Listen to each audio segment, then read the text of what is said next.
of this novel, author Elif Shafak writes about Ashur. It's a porridge which is made of an amalgamation of items: wheat, rice, garbanzo beans, apricots, pistachios, vanillas, rose water, pomegranate seeds, to name a few. When reading the novel, felt like eating an Ashur, which had an amalgamation of several elements. You had questions on nationalism, questions on contradictions, dry humor, and hypocrisy. Hi, this is Gautam, and for the first episode of Author of this month, we are looking at this novel, The Bastard of Istanbul, published in the year 2007. The novel is multi-layered and complex, and you have several interpretations. The basic plotline is, revolves around the meeting of two teenagers. On one side, we have Asiya, a Turk and Istanbulite who lives in a house of women: her great-grandmother, her grandmother, three aunts, and her own mother, who at times she calls it as an aunt. Now, she's born not out of a wedding, and since she does not know who her father is, nor will the family members reveal who her father was, she is kind of more rebellious in nature, and she always tries to move away from her past and not to discuss about those things. But on the other hand, we have Armanosh. Now, Armanosh is an Armenian American. She's also a teenager, and she divides her time between two cities, between San Francisco in California and then Tucson in Arizona. She does this because her parents are separated. Now, the point is, her Armenian household, her Armenian family makes sure that she does not forget the past, especially the year 1915. The events surrounding 1915 of what happened in the erstwhile Ottoman Empire, which is present-day Turkey.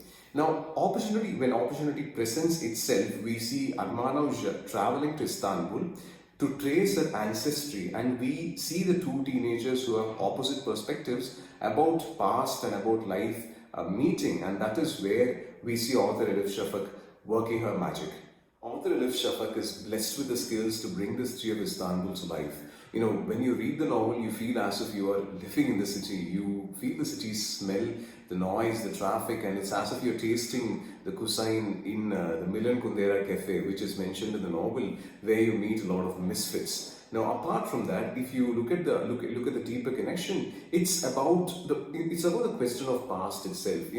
How far is an individual responsible for the acts which were committed by his or her own ancestors, and how important is the past? Like, does acknowledging the past itself solve all the problems, or how far should we take steps to move away from it? So these are complex questions which are handled. And the fact which I also wanted to address, one more theme is regarding the household in which all the women live.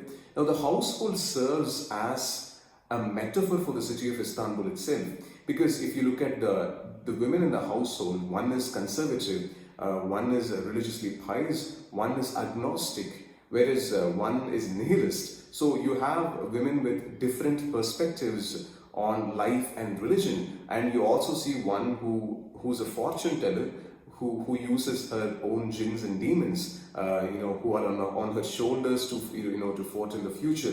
So if you look at Istanbul as a city, you do understand that people from different nationalities live in the city of Istanbul, because it's a cultural amalgamation of both the western and the eastern parts, and it's actually located as a junction between the two continents of Europe and Asia. So you can see that the household actually represents the different things which Istanbul stands for.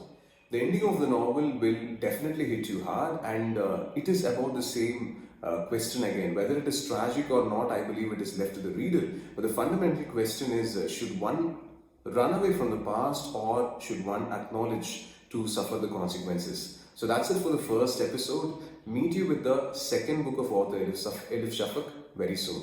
Bye for now.